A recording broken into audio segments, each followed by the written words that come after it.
Kailan mo ko papakilala sa mama mo? Malapit na, maghintay ka lang. Basta wag mo ako iwan, ha? Oo naman. Aba. Uma, tapos na po pala ako sa gawaing bahay. Kamusta ka naman, anak? Kamusta naman yung trabaho mo? Okay naman po. Siya nga pala, ma. Pwede na ba ako mag-boyfriend?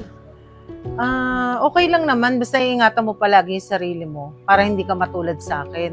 Nakita mo, iniwanan tayo ng tatay mo. Saan mo naman nakilala yung boyfriend mo? Sa trabaho ko po. Sana makilala ko siya. Dalhin mo siya rito sa bahay. Pangalan niya po, Delphine po. Delphine? Opo. Okay ka naman, ma? Ay, oo, okay lang ako. May naisip lang ako. May naalala lang ako. O sige na, anak, magpahinga ka na, ha? Kayo rin po, ma.